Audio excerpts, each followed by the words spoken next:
What is the worst case of I know better than my doctor you've ever heard of?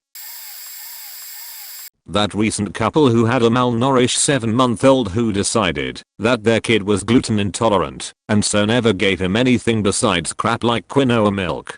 They owned a health food store and were health nuts. Also, anyone who came in and saw the sickly child commented, but they brushed it off and didn't seek help. Drove to a homeopathic doctor across the country who sent them to a hospital, but they apparently decided to drive back home first.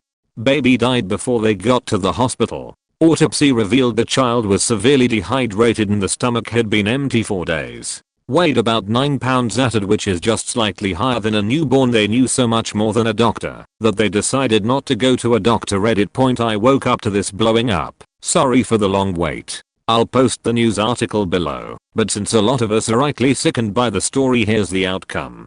The judge gave them 6 months suspended sentence after determining that they didn't willfully neglect their child, and you can't charge them for murder just because they are stupid. I beg to differ. The parents say they tried unsuccessfully to feed their child, but it fussed with the bottle and breast milk, and so they concluded their baby must be lactose intolerant and also gluten intolerant. Instead of getting actual doctors involved, they felt confident enough in their self-diagnosis that their baby had an eating disorder to continue giving the baby quinoa milk and the like.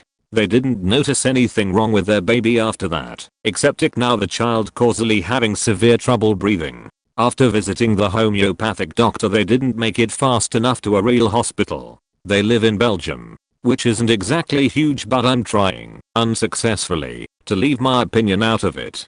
Interesting to note, a prayer card was tucked into his diaper. Prayer in quinoa, folks, that's all you need. If your baby was fine, why do you need a prayer card? I'm so furious. Also, thank you all for the comparison to your own baby weights. I too know a lot of 9 pounds newborns, so I can't imagine how sickly her looked. Witnesses say he looked shrunken and grey. Probably me. I've talked about this before, but I'll share again as sort of a sap. I was addicted to a drug called Mercindal, which contains a relaxant plus codeine plus paracetamol. It started at 2 tablets a day, then 4, then 8. After a couple of years I was taking 40 plus a day. I thought all the warnings about don't take more than 8 a day were stupid. I was all I take 40 a day, so I'm fine.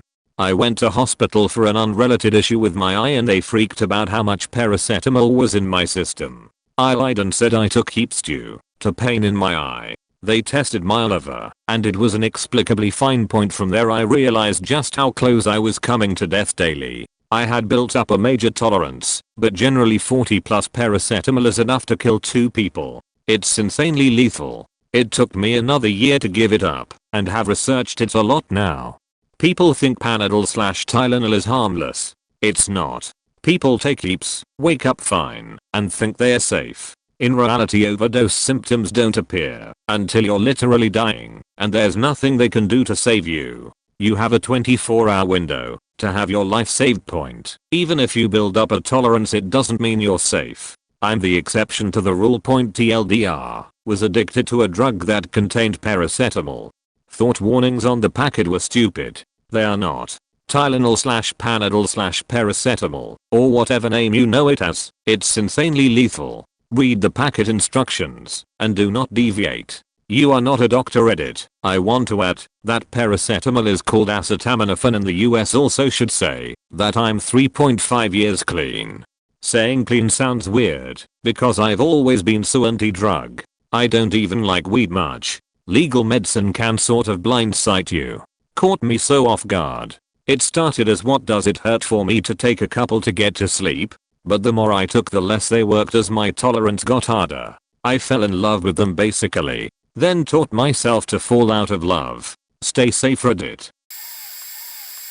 Here's a kind of backward situation. Top edit. The family doctors in this story are nurses, so not actual doctors. They did go to medical school though. My bad for the confusion. Edit. Seriously dudes. I made a mistake. Calm down. All I know is that they're nurses and they all did 6+ years in medical school. Not sure which ones, cause I never cared to ask. I get that I shouldn't use nurse and doctor interchangeably. That's all on me. But holy shit, you're laughisty.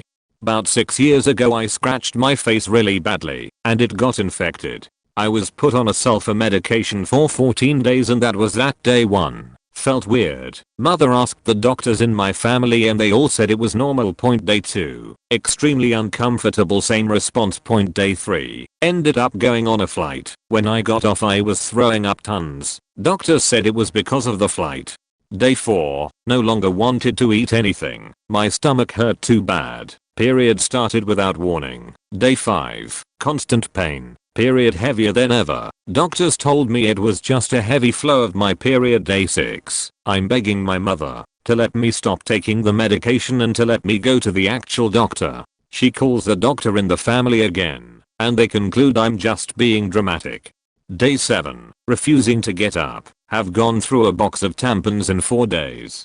Downing Advil and the other over-the-counter painkillers like it's candy, as well as chugging NyQuil to help me fall asleep. Day 8. Slept the entire day away in a drug-induced slumber. Was told I'm just being lazy. Day 9. Doctors told my mom to take away the Advil and NyQuil. She did. Spent the rest of the day just sitting naked in the bathtub because I was bleeding through pants and tampons like crazy. Mom and doctor still think I'm exaggerating. I never let my mom into the bathroom. Was just trying to brush it off as bathroom issues. Day 10. I throw up blood. A lot of blood. Mother finally agrees to take me to the hospital. I'm immediately rushed in and given a blood transfusion and have my stomach pumped to remove any traces of the sulfur drug. I had a severe allergic reaction to the sulfur which caused my blood to stop clotting. Hence the period. A normal platelet number is 150k to 450k. Mine was down to 10k. I was on the verge of bleeding out and any injury cold caused serious damage. Now my mom doesn't understand why I never listen to the doctors in the family. I don't care if they know what they're doing. Obviously they can't understand over the phone. Also listen to your kids, damn it. If they say something is seriously wrong, don't immediately assume they're faking to get out of something. Edit. Just gonna mention that my mom wasn't trying to neglect me or anything. I would cry wolf about being sick a lot back then because of my depression. I was also supposed to go to a family event, hence why I was on the plane and was notorious for getting sick when I had to do stuff like that. The doctor in the family was also my grandma, so my mom trusts her a lot. Aunt also chimed in, but it was mostly my grandma. Also it was 6 years, almost 7, ago, not 4. Recently found a pic of me in the hospital bed with the date. I was 14/15 when it happened. Super edit. My mom is not a bad parent. She's made mistakes, sure, but the amount of people calling her neglectful and a horrible person is honestly sickening to me. This woman has stayed up night after night looking after me when I was suicidal and does everything in her power for me. I love her so incredibly much, and even if she made a mistake in the past, I don't blame her. Like I said, I was constantly crying wolf about illnesses for years. Even now she still goes way out of her way to care for my uselesses, and if it wasn't for her help, I would've committed suicide years ago. It's hard to understand the situation if you were not there, and trying to make you guys understand would take hours. Since you are clearly hellbent on labeling my mother as a demon, call me anything you want, but don't judge my mother over a mistake. Hey, are you surprised? It's another edit. Okay Reddit doctors, stop trying to diagnose me. I had doctors that could see me do that. It was an allergic reaction to the drug, which caused thrombocytopenia, low platelets, but in low doses it only causes hives and itchiness as well as my throat closing up. It was the large dosage that caused such a dangerous autoimmune response. I doubt we still have the hospital papers, but I can always take a look when I have minute point. As soon as the sulfur was clear of my system, I was fine, though I felt weak for a while afterwards and had to stay home to avoid injury, just in case. My brother-in-law has chronic back pain and regularly goes to a chiropractor for it, and apparently said chiropractor also works on my Bill's neck. After one chiropractor appointment, my Bill experienced severe weakness to the point where he could hardly get out of bed. At one point, apparently, he collapsed and had slurred speech. I, an RN, was like, dude, get thee to the hospital, because that sounds like a stroke. At the time of this conversation, I was also hanging out with another nurse who used to work in neurology, and she agreed he should see a doctor as soon as possible. He was like, nah, my chiropractor's a doctor and knew about it and said it would go away. He's very much an alt health kind of guy and thinks stuff like vitamins and coconut oil will cure anything. I remember looking after this one guy who came in post myocardial infarction from the cath lab. His blood pressure, BP, was sky high. Patient denied any major health issues in the past and he only took supplements. I called the doctor about his BP and doctor ordered some antihypertensive pills. Before the patient took them, he ranted about big pharma and how drugs don't work and that if he were just allowed to go home to take his usual herbs or whatever, he'd be fine. Judging by the fact that his BP refused to come down after the pills and required an fourth nitroglycerine infusion, his ECG showed signs of left ventricular hypertrophy, typically caused by high BP over time, and the fact that he had a massive heart attack showed me that his heart problems had been brewing for a while, and, as expected, his herbal supplements were doing squat. My granny. She is the most maddeningly religious person I know, but I love her to bits. She was recently hospitalized because she felt exhausted for a few days. Given that she's 75 and obese as all hell, it was worth the hospital stay. The doctors told her, so you can't be released. Your blood pressure is so high that you could literally have a stroke right now. Also, have you been treating your diabetes? She said no, because I don't have diabetes and I'm taking natural medicine for my blood pressure. I was in the room and basically went, wait, back up, you have diabetes and you knew about it and chose not to say anything, and you're taking witch doctor bullshit for blood pressure? She basically gave me this look that read, yes I am, and I don't care what you think. I promptly got every goddamn member of my family packed in this hospital room to guilt her into taking actual medicine. Honestly, I think she lies to us when she says she is taking it. I've been mentally preparing myself for her death for a while now. TLDR, my granny thinks faking holistic witch doctor bullshit will cure her blood pressure and told a doctor that she doesn't have diabetes. Edit. I feel I should add the next day I bought all her nurses and her doctors a box of Linda chocolates, as well as 3 more to put in the break room for the rest of the nurses and doctors. They were in for a bumpy ride, but I wanted them to know I appreciated them immensely. Here's one where my mom was right. I was in 5th grade and was consistently vomiting, and the right side of my chest was always hurting. Also had a high fever. My mom took me to our doctor and he told her I had a bug and to just make me rest and drink lots of water. I have a low pain tolerance, so everyone assumed I was just exaggerating how badly I was hurting. After sleeping as much as possible and drinking so much water I was practically pissing clear. I was still vomiting a lot and my fever was consistent. Also still had chest pains. My mom called the same doctor and he gave the same advice, rest and drink water. My mom says my lips started turning blue the next day and she took me to the ER. My right lung had completely collapsed. I was in the hospital for 10 days with pleurisy. I'm glad my mom finally stopped listening to that doctor and I didn't die. To be fair, the odds of my lung having collapsed at 11 years old were slim to none. The doctor was just doing his job, I think. Until a few years later, when he tried to take my dad off his thyroid medication and told my dad to buy herbal supplements from the doctor's wife. My mom reported him to the medical board and we switched doctors at that point. Okay, so I interned at the district attorney's office, prosecutor, this past year. Sovereign citizens are always a great delight, because they don't cite law and basically just make up nonsense. Some even submit briefs as counter-plaintiff. Even if you don't know law, you know this is wrong. The guy was pulled over for a minor violation. I think his brake light was out or something, but reeked of marijuana, so they arrested him, without going into the elaborate details. He was smart enough to not completely abandon the public defender being there to help him, but midway through a question he quite literally said he knew more law than everyone in the room. Yes, the judge was on the bench. Edit. Because sovereign citizen stories are funny, the one who cited counter-plaintiff by page 30 started rambling on about natural law and how he was a natural person while his birth certificate is his corporate name because he doesn't capitalize the letters when he writes it. By page 45, if the judge would have accepted his argument, the sheriff could have shot him, and cited the judge's ruling just seconds before. I wish I had the brief and could share it with you all, because it was golden. It starts out citing law and making a relatively sound argument, wrong, but logical. Then again, every sovereign citizen brief does. They often cite the exact same law as well. But the longer they go on, the more they deteriorate into complete madness.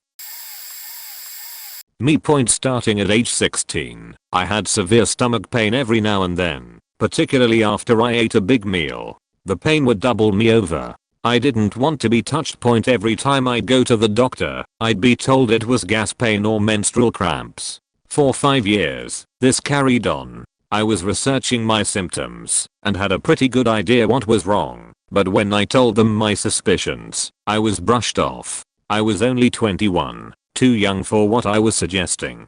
Finally, I was told I was seeking pain meds, and I wouldn't be seen anymore for my stomach pain. I've never taken pain meds for anything, due to opioid addiction being a huge part of my family history. I didn't ever want to take the chance. 1 month later, I had a fever. I was throwing up. The pain was horrible. I called my doctor. He refused to see me, but recommended a good psychiatrist to talk to.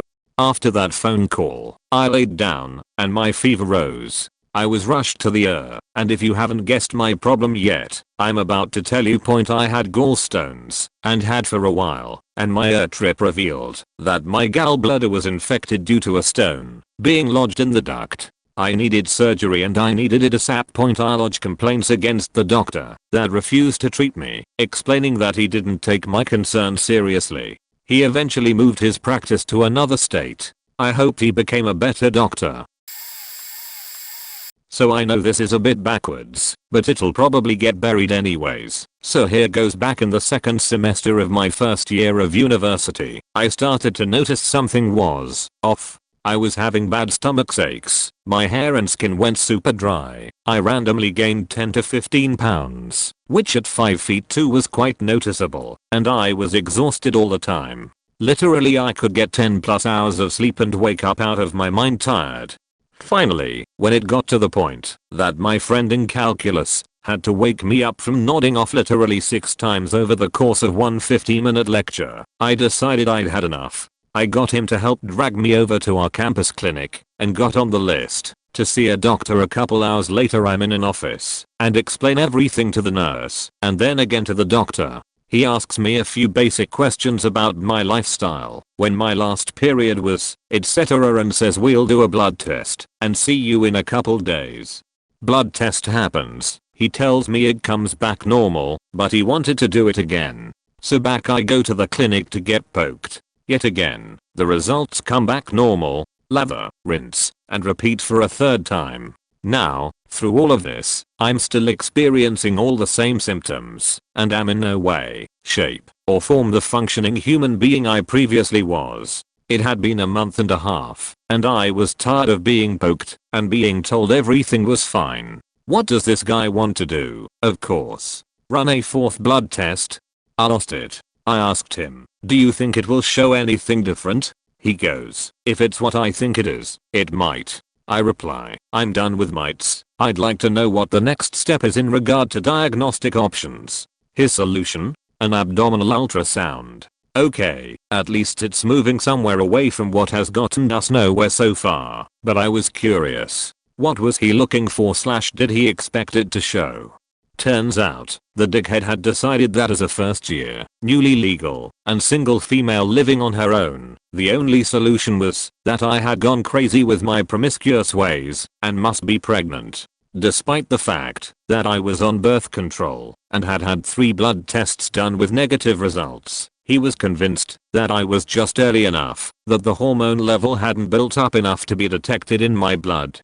Luckily, I live in the land of the Great White North. Yay, universal healthcare, but still, I ended up getting the ultrasound anyways, partly to prove him wrong and partly just in case anything else showed up that this idiot would otherwise not tested for, and sure enough, guess who wasn't pregnant? Everything else looked normal too, so I gave up and didn't go back. A week or two later I had a 4-day weekend and flew back to my home province. My mom took one look at me and drove me straight to my childhood family doctor's office. By the time I was ready to fly back for school 4 days later, I had been diagnosed with an autoimmune disease that had become severe due to being allowed to go unchecked, had a treatment plan in place, and finally felt for the first time in months like I wasn't crazy. How did they diagnose this, you ask? A simple blood test? Turns out it's amazing the amount of information you get back when you aren't only checking the box for pregnancy tests to be run. I spent 10 years dealing with extreme pelvic pain and heavy bleeding. It started out as bad periods and ended up getting to the point where I was bedridden with pain from the waist down and couldn't do anything myself. My boyfriend had to help me take showers and get dressed. I'd soak through a Super Plus tampon and overnight pad in an hour or less. I kept having ovarian cyst ruptures. I had chronic back pain. I couldn't have sex because it felt like being stabbed. I kept gaining more and more symptoms and became suicidal. I was taking oxycodone, hydrocodone, and 800 milligrams of ibuprofen every 6 hours and was still in pain. I went to over a dozen doctors and they all told me I just had bad periods or needed to lose weight, and some straight up told me I was exaggerating the pain to get attention or drugs. It was routine for me to go to the earth or fourth painkillers during bad episodes because the pain would leave me screaming in bed. I started doing research and joining online support groups and narrowed it down between a few diseases and would bring them up at my appointments to see if there was a way to screen for them. My doctors would ignore it and test me for diabetes and thyroid issues instead, even though I didn't have problems with either. I finally found a doctor who diagnosed me with PCOS and endometriosis and performed a surgery to remove the endometrial adhesions and a very large ovarian cyst. He also suggested I try Nexplanon. It's now been a year and 3 months since my surgery and a year and 2 months since getting the Nexplanon, and my symptoms are drastically reduced. I don't get periods. I haven't had a cyst rupture since my surgery.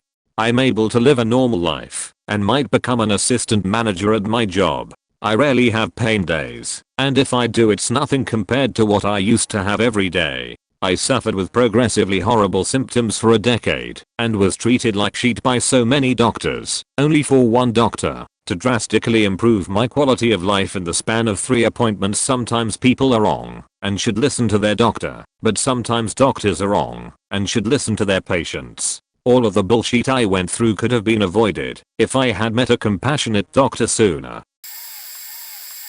I once worked with a patient who had total placenta previa, where the placenta sits on top of the cervix. What that means is, because when the woman goes into labor the cervix has to open up, and the placenta has to get torn open. For that to happen there is a lot of bleeding. A crazy large amount. It's really fairly manageable these days though. You have to make sure they are close to medical assistance, so if they do go into labor they can get help and book them for an early C-section to try to avoid them going into labor.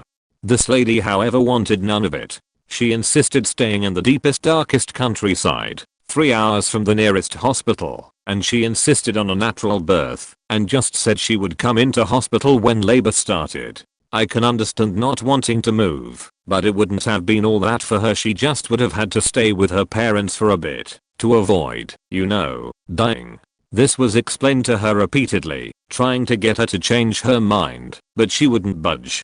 Then she went into labor at 37 weeks. By some massive stroke of good fortune she went into labor at the supermarket in town, just after going to an obstetrics appointment, so she happened to be only 10 minutes away. She still bled so heavily that she arrested on arrival at the hospital. She got an emergency C-section while she was dead, then a hysterectomy along with God knows how many liters of fluids and blood, and by the skin of her teeth managed to survive. You know what her line was on leaving the hospital? Well, my way turned out alright in the end, didn't it?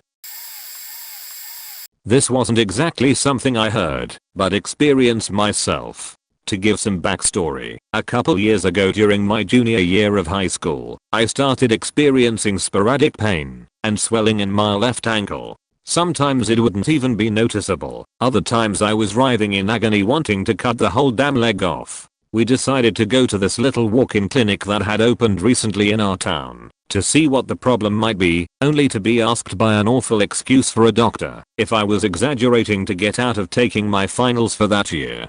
This was obviously not the case, as I was in clear pain and my ankle was visibly swollen. We left the place more agitated than anything else and looked for other ways to fix it. Not too long after, I decided that enough was enough and that I was going to the hospital to get this looked at. Some worrying x-rays and a couple trips to the Vanderbilt Hospital in Nashville later, and we discovered that it was actually a Ewing sarcoma tumor growing inside of the bones in my ankle. Fortunately, and somewhat miraculously, we caught it in its early stages, which almost never happens with that kind of cancer. I survived cancer. If we had taken that doctor's advice at the walk-in clinic, there is a good chance that I might be dead or dying right now. Funnily enough, she was no longer employed there by the time my parents were able to raise hell with the place, so I guess her bullshit finally caught up with her. Shortly before the second time in my life I dropped out of college, I was having a lot of issues with insomnia and anxiety, so I went to my doctor. For some reason, I ended up taking an AD test first from a psychologist, which I saw through the test and it proved inconclusive. I kept insisting for more answers that weren't adult AD, so we talked about the difference between antidepressants and anxiety medication. She wanted to try some anxiety stuff first, I guess because it is gentler and they are neurologically different. I don't know these things. So I did that. Without going into my sleep history too much, I ended up taking the medication for 3 days before I realized I hadn't slept at all since I started taking the medication. I thought this isn't normal, even for me. But the only thing that's changed in the last 3 days is. So I immediately ceased touching the drug, don't remember its name, and hoped for the best. I didn't sleep a wink, a moment, or at all, for what would end up being 213 consecutive hours, before I finally slept for 4 hours midday. Over a week later I never went back to my doctor after that. Incidentally, about a month later I had a eureka moment with a counselor, decided to drop out of college a second time, and move 1400 miles away, and I've slept nearly every night since. Literally over 2 decades of insomnia disappeared overnight. Lessons. Anxiety is powerful and crippling. Medications can fix you, or mess you up. Losing sleep that long will mess you up. TLDR. Doctor prescribed anxiety meds for insomnia. I didn't sleep for over a week. Late to the party, but I'm someone with autism whose mother thought vaccines would make it worse. So my life was at risk and she somehow thought that was okay, because I could have been like the kid around the corner who didn't speak apparently. I tried to get all the vaccines when I turned 16 and again when I went to uni at 18, and I was ill for weeks, which messed up some important exams for me. I also broke my finger when I was little, and it's still out of place to this day because she said there was nothing wrong with it. Broke my wrist doing gymnastics and she just let me cry and not sleep for a week with how much pain I was in. Couldn't have pain meds cause that was bad for kids too, and then was so annoyed at me that she called my dad, separated, to take me to the hospital because she couldn't deal with me anymore. Had to have a cast on for several months and she just laughed when we got home. Same woman also hit me so badly when she lost me in a park. I was maybe 4. My memory's not great of that day, that my grandparents took me to the hospital and she refused to go with them because what were they going to do? And they'll only blame the parent and make things up. Edit. We'd be here all day if we go into how I wasn't allowed to see a psychiatrist for my mental health issues because she was worried that they'd falsely accuse her of being the problem. 1 psychology degree later, and I fully agree that she is the problem. My mother. She's severely disabled, but refuses to listen to me or her doctor, or concede to being disabled. She had a bad fall down the stairs a while back that broke her, well, pretty much everything. Broke her shoulder, hip, 3 ribs, a vertebra, forget exactly which, and cracked her head open, with bleeding in her brain. Thankfully, she's still semi-functional after all that, as in, she can walk to the bathroom by herself, but she seems hell-bent to drive herself into a grave as soon as possible. She can hardly walk, can't stand for any length of time, is legally blind, because of the head injury and still continues trying to do all the things mothers do. Cooking, cleaning, taking out trash, etc. I constantly have to babysit her because she's too damn stubborn to admit she's disabled. She's given herself several new fractures since the initial fall from doing shit she's not supposed to. Broke her foot, gave herself a compression fracture in her spine, and recently broke a rib walking into a door, just to name a few. Despite all of this, she vehemently insists that she is, quote, fine apostrophe. She also has osteoporosis, and it took a ton of arguing from both me and her doctor to get her to take the meds for it, because she's also very anti-medication. She finally broke when her doctor's patience snapped, and she said something to the effect of, listen, lady, your faking bones are melting. To give you an idea of the sort of person my mother is, she once walked herself to the hospital after falling and breaking her tailbone. I don't even understand how that's possible. Not exactly an I know better moment, but it kind of applies. So my father is an orthopedic surgeon in Texas, and he deals with a lot of backwards, absurdly obese people pretty much daily. And one day, this extremely large, ballparking around 300 to 350 pounds, woman came in or with a completely shattered foot. I mean, that sucker was turned into powder. Apparently she flipped an off-road side by side and got her foot crushed under it. My dad absolutely hates operating on ankles and feet. He likes hips and knees, so he was dreading this surgery. It took about 30 to 45 minutes to do whatever doctors do, perform miracles, and he believes he's done with it for now. The patient gets released sometime later and then immediately decides to get back on the side by side. I bet you can guess what happens next. She rolls it again and crushes the same ankle, which fucks up the screws and rods in her leg, keeping everything in place. She shows back up and gets operated on and gets her now meat ground ankle all patched up again. So a few days later, my father receives a legal notice with a ton of paperwork citing what he's being sued for. So he defends himself in court and gets sent to the Texas Medical Board, knowing full well that he's done nothing wrong and this Einstein is the one who faked up. But the case gets closed and he was found negligible by 2%. Or 5% or something. I don't know the rules. I'm not in the medical field, because she was booked back into the hospital within a certain amount of time of the surgery. So he got a strike on his license and now has to go to the medical board every 6 months to prove he is capable of being a doctor, all because of one idiot. TLDR, some fat lady broke her ankle four-wheeling, got it fixed, then broke it again on the same four-wheeler, sued my dad and got him in trouble for no reason of his own. The lawyer can look at the judge, look at the plaintiff, then look back at the judge and say back quote, "Are you cheating me, Chris Porter?" I'm a nurse. I won't go too far into detail because of laws and stuff, but I did have a case where I had a patient who had sleep apnea. For those that don't know, sleep apnea causes a potentially deadly heart arrhythmia called atrial fibrillation, where one part of the heart flutters 4 or 6 times faster than the rest of the heart. During this, a blood clot can form, break off, and said blood clot can travel to places where it shouldn't be, resulting in stroke, heart attack, or pulmonary embolism. One of the treatments of sleep apnea is to lose weight, another is to use a CPAP machine to assist in breathing at night. And for those not in the know on sleep apnea, it's where you stop breathing in your sleep for sometimes several minutes, your oxygen drops, and you can cause heart and brain damage. Anyway, patient loses like 100+ pounds at the urging of his doctor. After he has started on a CPAP to help with the sleep apnea, suddenly he's not feeling well, ends up in the air with a full-blown Wadowmaka heart attack. I'm talking to him and finding out about his health history and hear about his weight loss. He said, "I lost so much weight I even stopped using my CPAP." I then asked if his doctor told him this. His reply, "Nope, I just figured I didn't need it anymore because I'm at a normal weight." He still had sleep apnea, still had atrial fibrillation, and then almost died because he never bothered to ask his doctor for a follow-up sleep study to see if he needed the treatment anymore or not. Lesson here: always follow up, especially if suddenly you think you're healthy.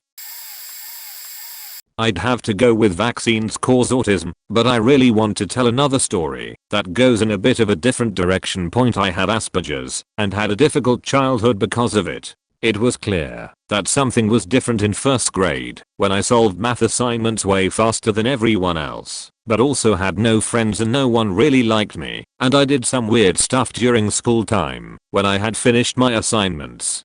So my mother went to several experts with me and all of them immediately said it was ADHD and wanted to give me some prescription for it. My mother started doubting them because they seemed to jump to the conclusion pretty quickly. So she read a lot about ADHD, and this part is really faking important, because if you doubt experts you better have a solid base of knowledge to do so. And it turned out, while some of the symptoms were things I did, but overall it didn't really fit at all. So we went to several other experts until one finally suggested Asperger's. Then my mother started reading a lot about Asperger's, and it seemed to fit. And there was a book that said one of the most common misdiagnoses people with Asperger's get is ADHD. So she had me tested, and it turned out she was right.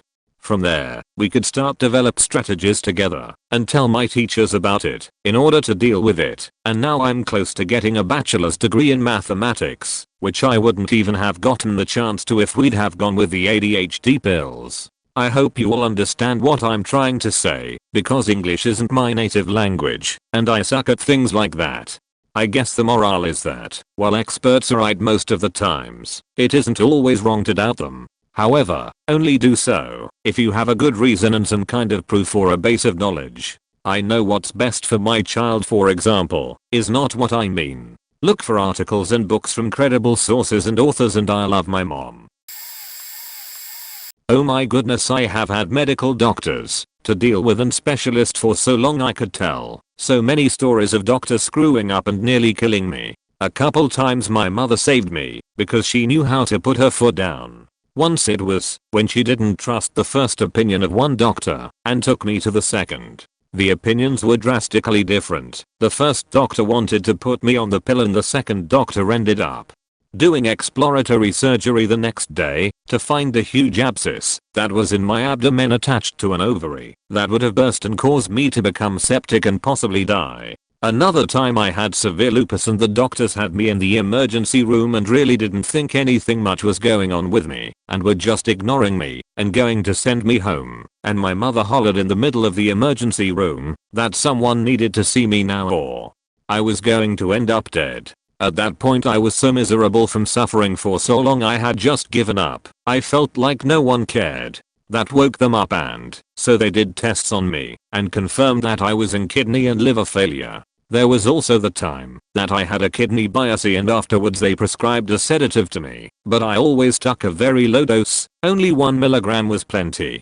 I looked in my hand at what they gave me and it was 10 times the amount of what it was supposed to be. The doctor had forgotten to put the decimal point between the 1 and the 0 on my chart. I freaked out and instinctively hit all the medication out of the nurse's hand without even thinking about what I was doing, and they had to scramble and find all the pills on the floor. Lol.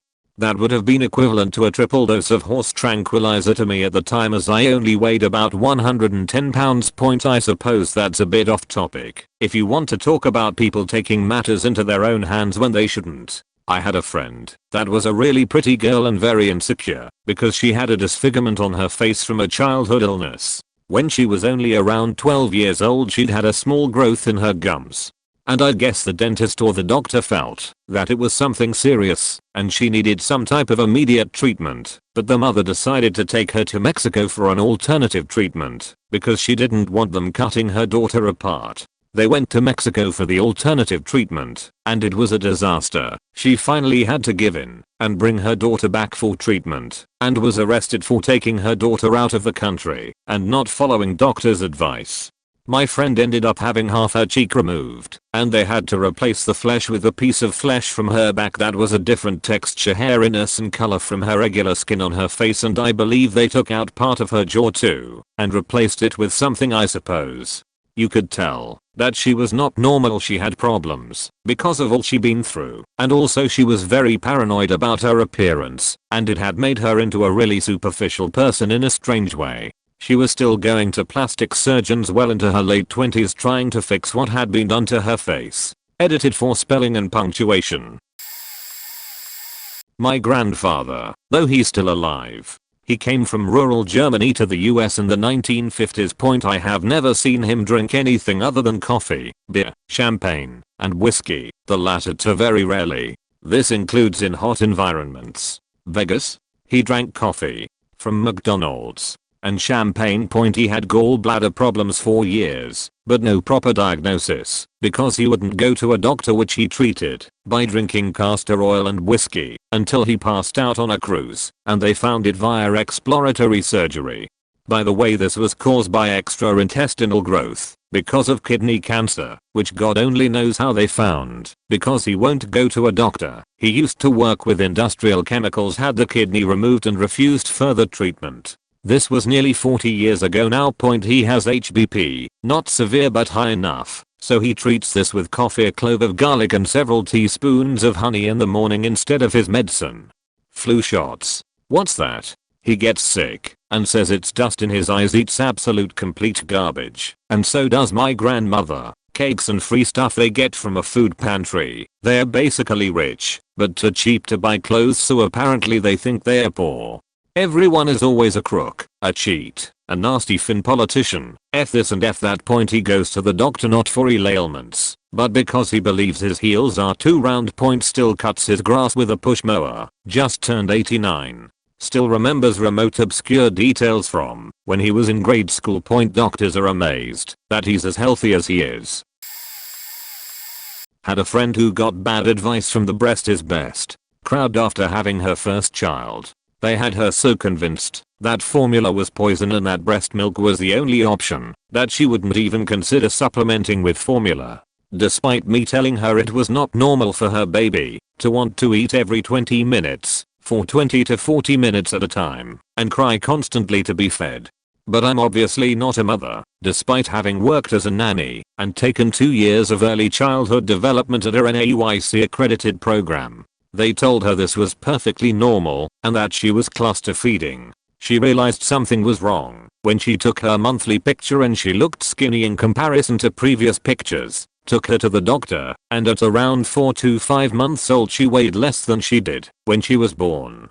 Turns out my friend was not producing enough breast milk and her baby was not cluster feeding like the lesh league idiots claimed. The baby was literally starving to death 2 weeks on formula, and she was at a healthy weight for her age again. Had she waited even another week, that baby would probably be dead. And lesh league is always touted as a great knowledgeable source for the breastfeeding mother. They're anti-formula Nazis who just want to push their agenda, and they don't care if a baby dies for that to happen.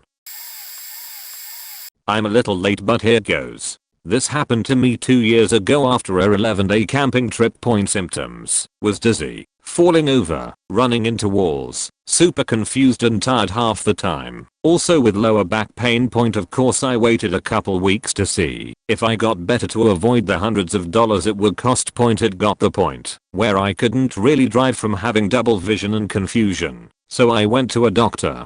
I told her all about it and all of the things I had been looking up to try to figure it out. She told me I have valley fever from some reaction to the plants and spores in the area I had been camping. I go to get my prescription and I find out she never thought I had valley fever and actually diagnosed me with a mental disorder called somatic symptom disorder, which used to be like being called a hypochondriac. She didn't give me a prescription, but instead referred me to a mental health professional. I did not go, but had to wait another week to go to a reputable doctor, and it turns out I had 2 of the things I had guessed, which was a severe respiratory infection and an untreated urinary tract infection which could have spread to my kidneys any day. Seriously, fuck that lady, lying to my face to get me out of sight, then having someone else tell me I'm mentally ill and was making it all up. I got my real prescriptions and have been fine ever since. I've got another one. My ambulance was dispatched for a hospital-to-hospital transport, a typical BS non-emergency call. Patient was non-compliant with treatment for diabetes and didn't take her insulin. She developed ulcers on her feet that wouldn't heal, side effect of not controlling her diabetes. We call it Beta's feet. I talked to her nurse and explained we didn't have a good reason for transport. Her vitals were stable and she was capable of riding in a wheelchair van or getting a ride from family. I'm not committing Medicare fraud. Turns out the hospital itself was paying for this trip. She was a chronic drug seeker, had been hitting every hospital for painkillers, was well known among local heirs. She didn't have healthcare, so she was being taken to a crappy rehab clinic. She knew this and didn't want to go, had a habit of faking a seizure, so crews would take her to another See, the patient was still fairly young, maybe 40, and had been working professional. She was well down the path of homelessness, she lost her career, and didn't seem like there was any family helping her, but she was obviously educated, had nice things. All this combined with, but I'm guessing, was some mental illness meant she didn't believe she was sick at all. Seemed like she couldn't be bothered to manage her diabetes, also didn't like her doctors. She was convinced they had it out for her, and wouldn't give her medicine. She seemed to think painkillers would heal her. This is all highly irregular, but I had stuff in writing, so let's do this. Halfway to the crappy facility she fakes a seizure. During the seizure I ask her where she'd like to go. She answers. I remind her that people having seizures don't usually talk. I'll let her know we can redirect to an but they are not giving her drugs. She tells me to fuck myself and let's go to the clinic.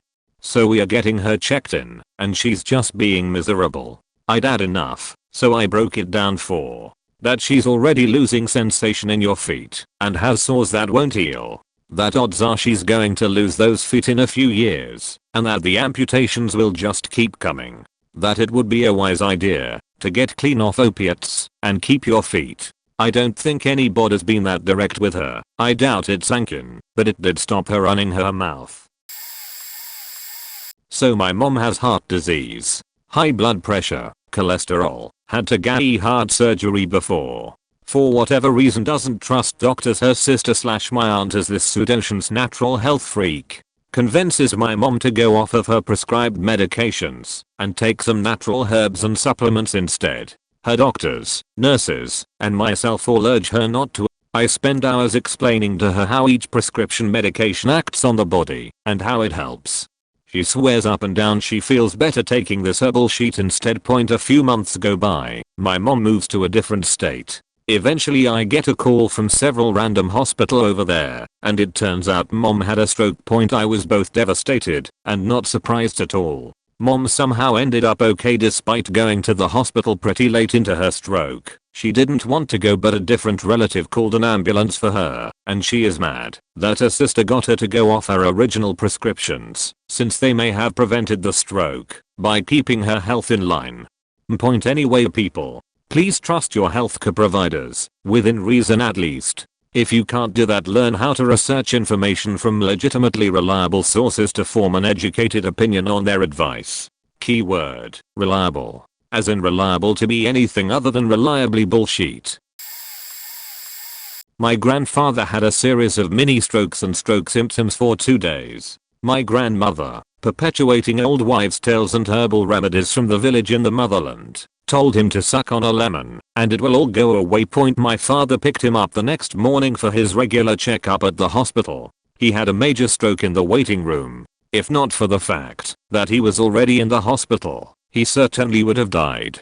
He spent the last 7 years of his life requiring full-time care, a huge burden for my mother and grandmother who was not physically able to provide all the care he needed. The last 3 of those years in a nursing home. Before his stroke he was still driving, still mobile, happily retired and tending to his garden of superfruits and vegetables, the size of which had to be seen to be believed. After his stroke he was a defeated man, seemingly accepting that this would be how he died. 7 years was too long to live like this, and I know he would have tried to kill himself if he was physically able to. Unfortunately, this sheet will always be around. I know young mothers with young children doing the whole no vaccine, organic everything, free-range child thing. And all I can hope for is that at some point they see that the people most qualified to help you are trying to do just that. Years ago it was an educated villagers boiling down herbs and praying the disease away. Now it's fear-mongering on the internet. The best skill anyone can teach their kids in the information age is critical thinking and research. Maybe then we can end the idiocy. I'm really late to the party, but this is the chance I've been waiting for to tell people about my crazy aunt. She has 4 kids, the second youngest of which is mildly autistic. She's always been convinced that he is sick due to the usual BS excuses, required vaccination, government trying to poison us, etc., and she's tried to cure him and the family in so many ridiculous ways. Off the top of my head, here's a list of some of her crazy I know better than the doctor antics/theories. She put her whole family on a fruit diet for a few weeks. Don't remember the reasoning. No vegetables, no grains, straight up sugary fruit. I remember her texting my mom to brag about how great her kids' pups had become. A couple weeks later, all the kids had become horribly sick and were begging for real food. She took them to the doctor because she simply couldn't understand what was wrong with them. They'd been eating so healthily. /s. I should add that she did not participate in the fruit diet herself, but instead went out to eat sushi and such with my mom, while cracking down on the rest of the family at home. My mom tried to take my Asperger's brother ice skating, by his request. One of his favorite hobbies. Crazy aunt said that she shouldn't take him ice skating because he is trying to stimulate his vagus nerve and she needs to get him this special ear clip instead. Still don't really understand that one. Everyone in the US is afflicted with Lyme disease to some degree because of GMOs and pesticides, but are almonds, a different variety to the almonds we know, cure cancer but have been banned by the US government. Obama still secretly sources and eats them, but doesn't want us to know. Countless other stories. I'll add to this comment if I remember more. She moved the family to Mexico after encountering some problems with CPS in the US, so there are few limitations to her level of crazy. I worked in an old people's home years ago that admitted a couple that were both quite disabled. The man had no real mobility at all and was catheterized. After the first couple of weeks he started demanding to have his genitals washed and would moan and groan while you were doing it. Of course his skin started to break down from being washed so frequently, and the nurses had to speak with him about it. He wasn't interested. We were all told to be firm with him and to refuse to wash him unless he was dirty. He threw a fit, which in his case meant pressing the buzzer constantly all day and night. His wife also acted out on his behalf by deliberately pulling herself out of the carer's grasp while she was being assisted, causing herself injury. The man settled down for a short while, but then started demanding the nurses change his catheter. He would press the buzzer at 10-minute intervals all day and night. Many of the residents had very disturbed sleep patterns that exacerbated their own conditions. The man refused point blank to be reasonable. Nothing anyone said made any difference to him. After repeatedly being pulled back from the brink of death, he would go back to demanding washes and his catheter changing. His wife got a concussion from falling because she refused to cooperate and never really recovered before dying. He got repeated infections, repeatedly treated, and as soon as he was feeling well again would start buzzing constantly. He eventually died. It was pointed out to me that both of them had been using the staff for sexual gratification. When the woman had been mobile, the only time she voluntarily moved was when her husband was being cleaned/catheterized. She would get out of bed/chair and go over to his bed to watch. He'd be groaning while washed/catheterized, and she'd be groaning after she'd watched him having it done. She would always indicated that she needed the toilet, then groan while you were cleaning her. I'm late to the party and this will probably get buried, but here goes. My mother-in-law has multiple sclerosis. She was diagnosed 30 years ago and has been bedbound for about 20 to 25 years. My husband said when she was first diagnosed that she didn't do any of physical therapy, that she should have to keep her mobility high. Now she's totally reliant on my father-in-law, who is the kindest man, but to a fault, and she has been fighting 3 different stage 4th pressure ulcers, bed sores, for about 15 months now. Fun fact, they should be healed by now. Her mental capacity is questionable, since manuscript is not so nice to the brain either, so she tells my Phil that she doesn't want to turn because it hurts her sides or her trach. She has a trach because she went septic with her last major hospital stay and had to have a supplemental airway or she would have suffocated or whatever, as long as she doesn't have to take her eyes off the TV. so he doesn't turn her. He bought a special mattress that circulates air and relieves pressure on her buttocks all day long. Still can't convince them that she still needs to turn every 2 to 3 hours to remove pressure completely. She wants a shower. He puts her in a Hoyle lift, hydraulic lift that moves immobile people in a harness with ease out of their hospital beds and into a wheelchair, shower, etc., which exacerbates all of the bed sores and opens up any new healing. She wants her sheets changed. He puts her in the Hoyle lift. She finally agrees to lay on her side. 10 minutes later she's screaming for him to turn her back over. Honestly, we've gone over this and over this with them, but they will not listen to us. The home health nurses, the doctors, anyone who knows about pressure ulcers. My husband confronted his father about it one time and he looked at both of us and said, "The doctor said we didn't have to do any turning." I was dumbfounded. I work in healthcare, and I knew that no doctor worth his salt would ever say that about pressure ulcers. After that my husband and I just kind of gave up. We can't force them. We are at a loss. I don't know what else to do. I have folliculitis on my back. If you squeeze it, a stinky oily substance comes out. It doesn't hurt, not even when you squeeze it. However, if you squeeze it when it's recovering from being squeezed, then it hurts. The first time it happened was December 2015. I lay down on my back and a lot of the stinky oily substance came out. I went to the doctor and was prescribed antibiotics. I took the full course of antibiotics and it worked for the time being. The folliculitis came back July 2016. My brother enjoyed squeezing it because so much came out. My doctor told me to keep it clean because antibiotics didn't work in the long run. My doctor also told me not to squeeze it. It came back again on November 2017. I told my brother not to touch it, but I'm just bad at convincing people of anything. So he went ahead and squeezed it. At least he wiped the area with alcohol and cleaned his hands. In fact, this is what he told me. "You eat healthily and I don't, yet you have folliculitis and I don't. You took antibiotics and that didn't work. You kept it clean and that didn't work. So you might as well just let me squeeze it, since everything the doctor told you to do has failed. You can't deny that your folliculitis comes back, no matter what you do." It came back March 2018. This time, I asked him to video it for my YouTube channel, because I knew that I can't stop him from squeezing it. You can watch the video here. He also told me, not even wiping the area with alcohol and squeezing with clean hands can stop your folliculitis, so why should I bother doing that this time? After the March 2018 video, he decided to add insult to injury, or rather, injury to insult. He spited the doctor's orders by refusing to clean the area with alcohol and spreading the stinky oily substance all over my back. I immediately went for a shower and cleaned the area meticulously, but I bet that the folliculitis will come back, perhaps in more places, because my brother spread the stinky oily substance all over my back.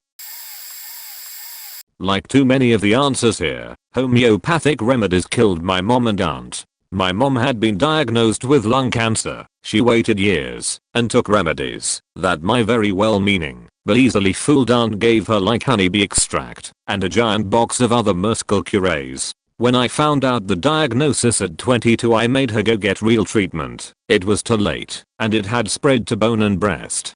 She died a painful and slow death that I took care of her through until she died when I was 26. 10 years later, that same aunt who I loved possibly more than I did, my mom, died to heart failure, horribly slow and painfully, while I held her hand and sat by her bed for 4 months. She had congenital heart failure and had decided that the doctors knew nothing, so refused to take any Western poison. Instead she took red bean protein, which she insisted was a miracle cure.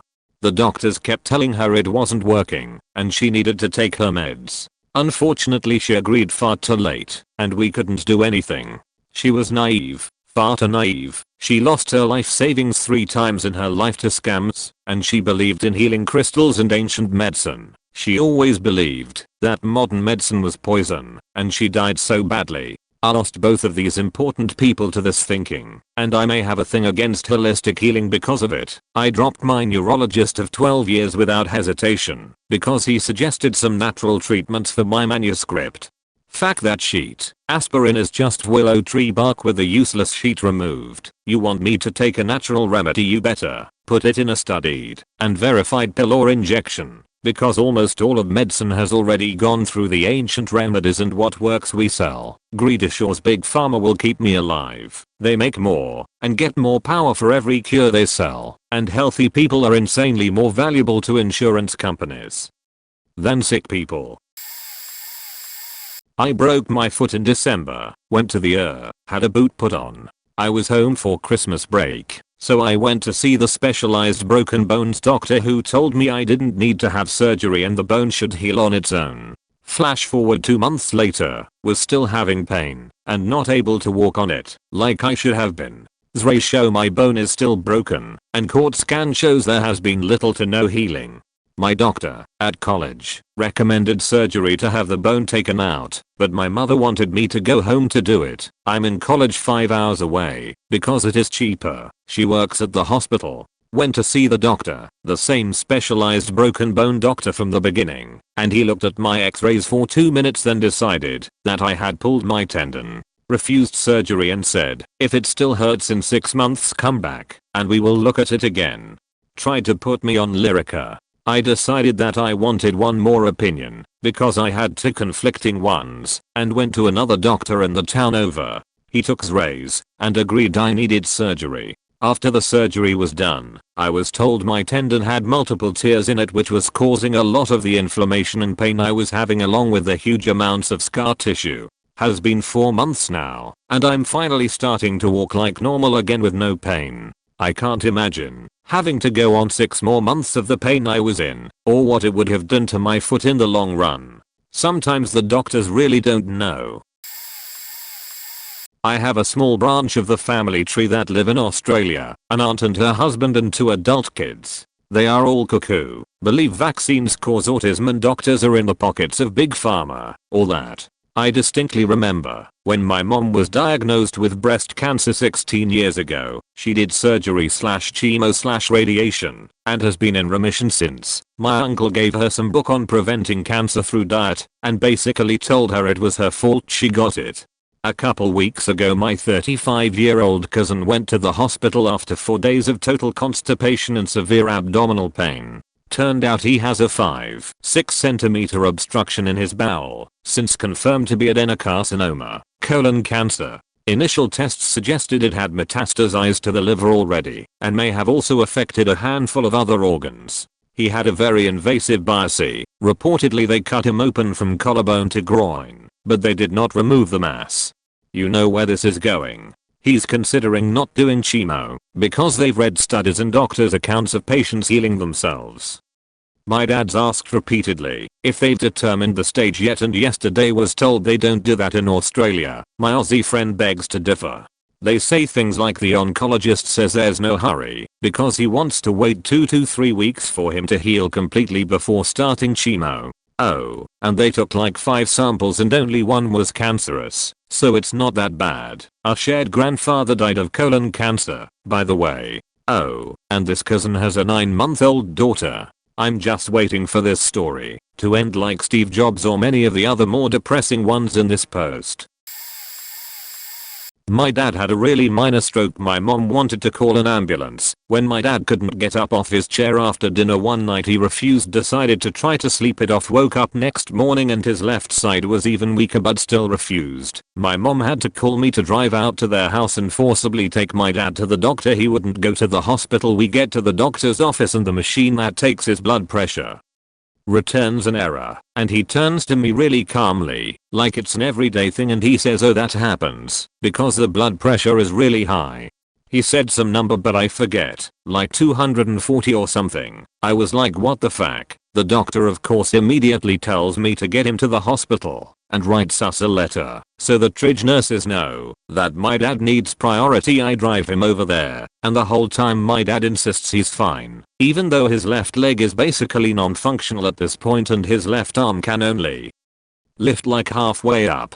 Luckily the stroke was really minor. It was so small a CAT scan didn't find it, so they had to do an MRI later, but he's been in rehab for like 2 months now. He's getting better, but slowly. I'm 100% positive that had he gone to the hospital right when it happened he would be so much better off. Minimal rehab. Essentially he didn't get to the hospital till 12 or 14 hours after the stroke happened. I think the worst part was during his hospital stay he kept refusing to his blood pressure medication cause he thinks he knows better. Eventually the nurses just forced him to.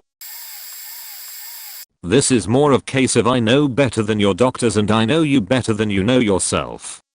I have a fantastic cocktail of mental disorders, the usual ones, MDD, anxiety, and ADHD, that have been diagnosed by multiple professionals. The severity of my disorders lead me to be put on medicine for them, but my uncle wasn't having it. He pulled me aside one day and told me that I was over-medicated and my real problem was that I didn't get enough exercise. Which is true, I didn't at the time, but that was a separate issue, or that I was lazy and my diet was bad. He failed to realize that my depression had been so bad months before without my medication that I had dropped out of high school since I couldn't go anymore. I nearly didn't finish 11th grade. He failed to realize that I had a panic attack nearly every day because of horrible anxiety that caused me to full on rock back and forth and not leave my house or bathe for weeks at a time. Since getting on my medication, I was able to get myself to community college every day, go to work, bathe regularly, and I lost weight since I was no longer binge eating. Things weren't perfect, and I'd relapse only a couple months later, and then again a year after that. My depression gets really bad in the spring, but without the medication I wouldn't have been able to function. My mother refused to get me mental health treatment despite my begging for it, and I nearly killed myself when I was 16. I didn't get treatment until I begged my father over and over again, and he saw me rocking back and forth during a panic attack. Even then, no one believed I was really sick until a diagnostic test revealed I was 17 points over the minimum for severe major depressive disorder. My therapist asked me how I managed to function as well as I did, and I honestly didn't know. Even after the diagnostic, my mother doubted me and questioned my medication. It wasn't until she witnessed my agoraphobia and oversleeping firsthand that she realized something was terribly wrong. Despite numerous medical professionals telling my family that I need this to survive, people still think they know better. They still think I'm just being lazy, and they can't comprehend that mental illnesses are real. My father had a sister who was born with a disability no one in the family was ever really specific about, but then again this was during the late 1940s into the early 1950s when that sort of thing wasn't nearly as well understood as it is now. She was ill and spent her life in hospital-like settings until she died. Based on that experience, my father, his parents and his brothers and sisters all developed a deep distrust of the entire medical profession. After suffering a relatively mild heart attack, my father, heavy smoker and drinker, was diagnosed with liver disease and the early stages of cancer. Unsure of specifics, he never told anyone, not even his wife. Despite his obvious deterioration, he refused all pleas and all advice and never saw a doctor again until he finally collapsed and ended up in the ICU where he later died.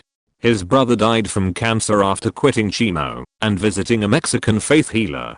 2 of his sisters died from cancer after getting diagnosed and doing nothing about it. He passed on that distrust to my sister too, who collapsed in a crowded park, angrily refused treatment, and died of a heart attack a week later. It gets worse. My mother, who had no problem with modern medicine in general, took a fall some years back and struck her lower back. She had my sister drive her to the ER to get checked out. The x-rays were negative, but she was advised to stay overnight and get an MRI in the morning to ensure there was no bone damage. My sister angrily proclaimed this was all a scam and mom was fine and eventually badgered her into going home. The tiny hairline fracture in her vertebrata apparently wasn't much of a problem for mom. I didn't even know about her fall or her visit until years later, as my sister felt it was best to not worry me over the next several years until it finally became a much bigger fracture which ended up leaving her effectively paralyzed from the waist down. My 77-year-old father is one. He had a total hip replacement over 10 years ago because he'd abused his hip joint during his life and had literally no cartilage left. 2 years ago he got an infection and was hospitalized so they could surgically drain the area. and he was put on antibiotics for 2 months. Had to be in long-term care facility because of the antibiotics. He told us afterward that he had been feeling ill for a month or so before we took him to the ER. Fast forward 6 more months, and he's not feeling well again. He limps when he walks and seems to have visible pain. Finally my mother convinces him to go back for a checkup, and the infection is back. This time, they have to remove the prosthesis because it's clearly harboring the infection. They insert a medical cement, not industrial grade, spacer, and he's again put on antibiotics. He saw a physician for follow-up care, but kept refusing to schedule the surgery to replace the hip prosthetic because he has trouble with the anesthesia. The infection plus anesthesia in 2016 seems to have accelerated his dementia. He did agree once, went in for the surgery, and they screwed up by not having enough blood of his type on file for a transfusion. If he needed it, he was sent home. He hasn't rescheduled. He has visible pain in his leg when walking. He often limps. The spacer is clearly intended as a temporary measure. Sometimes patients aren't even able to walk with them in, but he assumes it's going to last forever, and he's constantly surprised when his leg is painful and acts up. I really don't want to witness him falling down the stairs or having another accident because his leg gave way. A slight different take on this story because it is an instance of a patient thinking they are better than 2 different health professionals, a doctor and a pharmacist. In my country, scabies treatment can be obtained behind the counter at the pharmacy after pharmacist assessment. This is my coworker's story. A man approached the counter asking for this scabies treatment. My coworker, the pharmacist, started to assess if this was the appropriate treatment for him, and the man stated he thought he had scabies, but the doctor disagreed, since the lesions he was complaining about were on his face. Scabies lesions do not appear on the face, so that was an automatic sign that this wasn't scabies. The pharmacist agreed with the doctor and said that it's probably some nicks or irritation from shaving. The patient started screaming, claiming he knew it had to be scabies, and threatening the pharmacist. The pharmacist said, "If you don't calm down, I can't help you. I have to call security." The man called the pharmacist on his bluff and the pharmacist shrugged, called security, and he was dragged out of the drugstore, screaming bloody murder, and was promptly banned from the store. An hour or so later, the man came back, escorted by security, waving around a tube of the scabies treatment, laughing at the pharmacist, saying he got the treatment from another pharmacist. This guy literally asked to be escorted in security, just to laugh in the pharmacist's face that he got what he wanted finally. I guess you mean when the patient was wrong, but I guess to me, the worst case was the Lyme disease misdiagnosis I experienced. I was bit by a tick, removed it myself, and I considered it solved. A few weeks later, I was sick with flu-like symptoms. I went to the doctor, told them about my tick bite, and was given meds for the nausea and headache, and I was told it was probably a summer flu. After a shitty few days, I felt a bit better and resumed work renovating my house. It was July, and I took my shirt off because it was hot, and my wife came up to help. She immediately saw the bullseye marks, a common Lyme disease indicator. I go back to my doctor the next day to show them my findings, and they just leave me sitting in a room for about an hour. The guy comes back and says we are not sure what's wrong. I say something like it's okay to tell me it's Lyme disease if that's what you think it is, and his reaction was clearly an astonished one, and he leaves the room again to consult with whomever. Another long while later, he comes back to say they think it's Lyme disease, and they give me some crazy antibiotics. I've been fine ever since, and this happened in 2010 or so, but I certainly have to wonder what they were so afraid of. Was it simply the threat of a malpractice lawsuit? Did they really not consider Lyme disease? If the outcome were anything other than positive, I guess I'd be up their ass, but since I have been fine, I haven't tried to cause any undue trouble. This one involves a doctor being a dickhead, so some basic info. My FMIL, future mother-in-law, is about 60 to 70 years old and diabetic. Well, the doctor she'd been seeing didn't really do anything for her other than ask you okay good, no eczems, didn't check her feet, etc. Everything you have to check for diabetics. Didn't even recommend / tell her to change her diet, just prescribed her meds. So she'd been having bathroom issues, bloody stool at first, then constantly feeling the urge to poop followed by filling the toilet with blood. She goes to this doctor and he says oh it's probably just hemorrhoids, doesn't check her, doesn't get x-rays, nothing. So finally her sons and I convinced her that this doctor is going to kill her if she keeps listening to him. So she gets a different doctor and makes an appointment.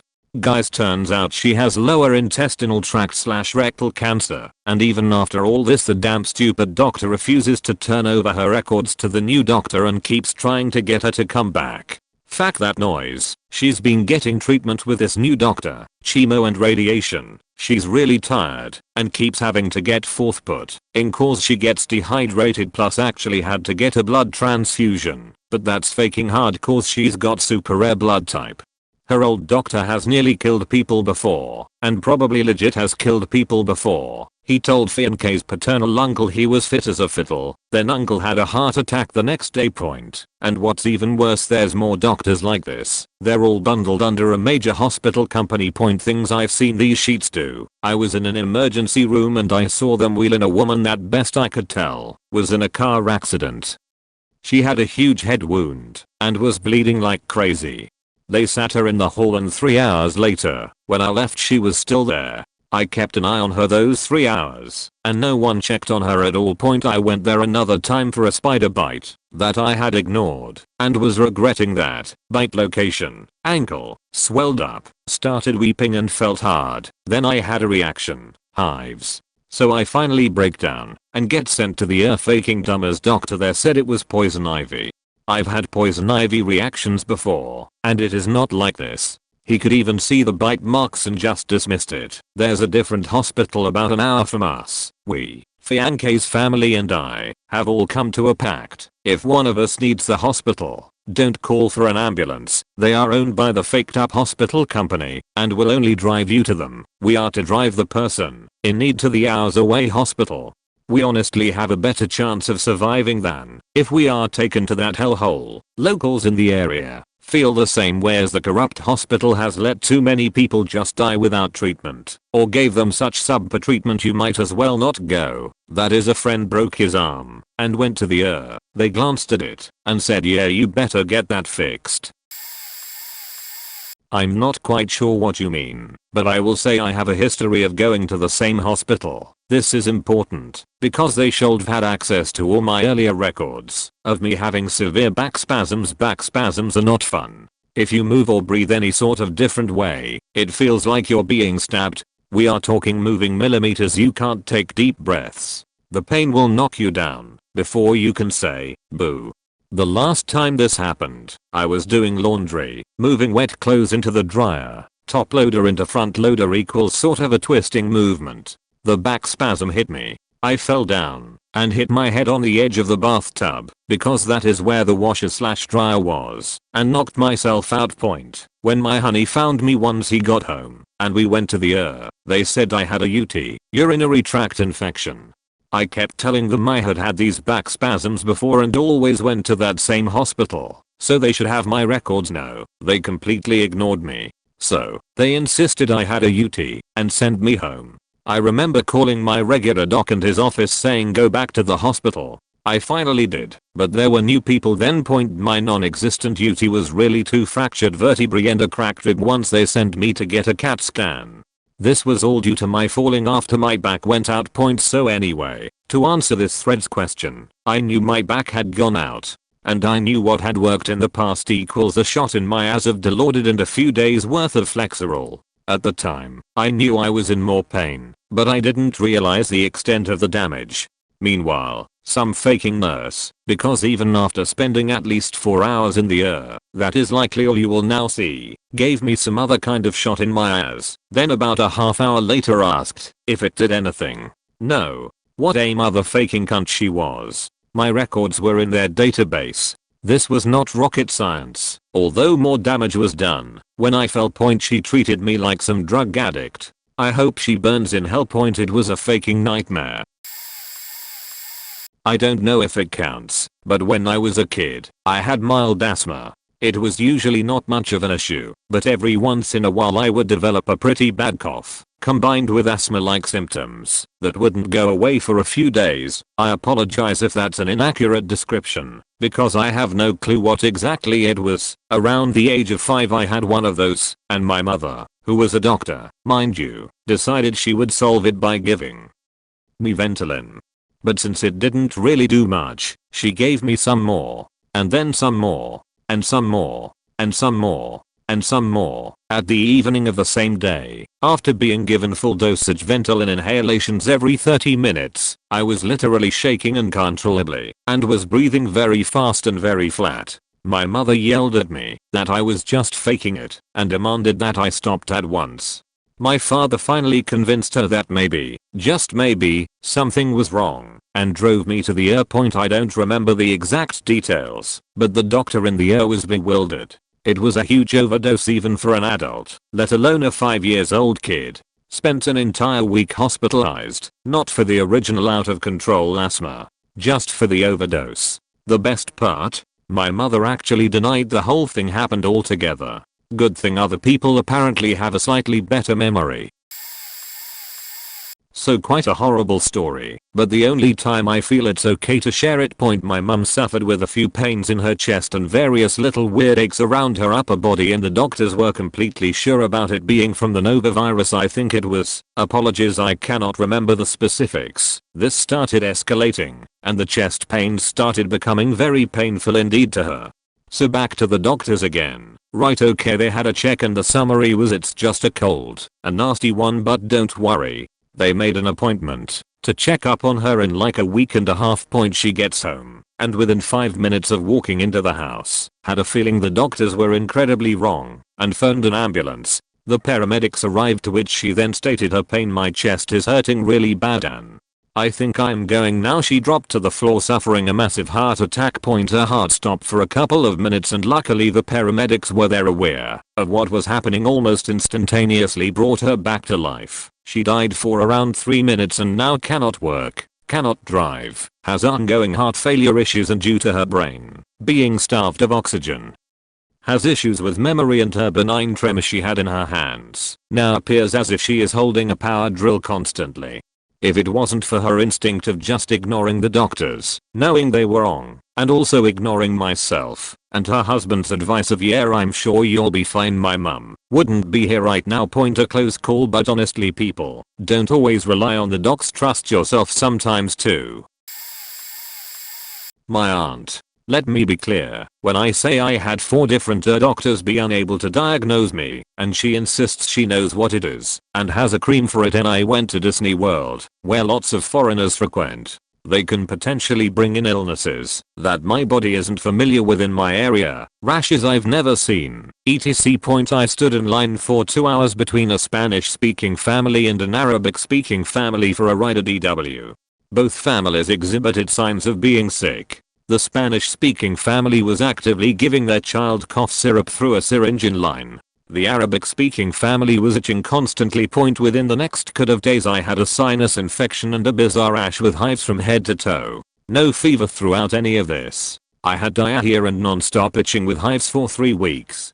I went to the 4 times in total over these 3 weeks. My aunt 100% insisted that it was simply allergies and nothing else. She was in total denial that it could possibly be a rare virus or combination of things. Her doctors were baffled and gave me prednisone and some creams and pills for itching.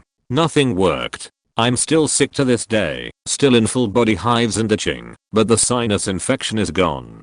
I'm no longer in the state and I've never had allergies before. I know it can start at any time, but I'm not exhibiting the usual signs anyways. She is 100% dead set on the fact that I'm just allergic to pollen, and it couldn't possibly be anything else. I'd like to top this story off with a cherry. 4 other people in our Disney trip, 4 out of 11 people, now have the same rash/hives, except this disappeared in 48 hours.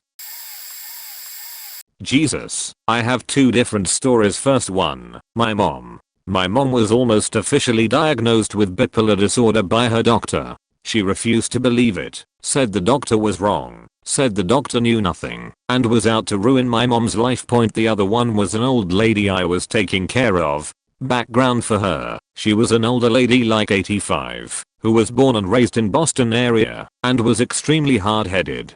I'm not talking cute little old lady stubbornness, I mean she literally got kicked out of the hospital for not listening to the doctors, walked out by police. Anyway, before I left her as a client, she had abnormal bleeding somewhere in her, where every week, and had to go into the hospital for 4 hours to get a blood infusion. All of her doctors suggested she needed to do a colonoscopy to see where the blood was going. They figured the bleeding was somewhere in her GI tract. She refused to let them do it. Told them they were wrong. They suggested next a camera that goes down her throat and her stomach, which is basically the same thing, but easier for elder people. She refused that as well. She doesn't think she has a bleed anywhere, but yet always said, "Where is my blood disappearing to?" I don't know the rest of the story. I gave up, sadly. I couldn't spend most of my days trying to convince her that the doctors were right, and she wanted to stop the infusions. She should listen to them. I heard months later that the hospital she went to told her she wasn't welcome back. She was verbally abusive to almost all doctors' head.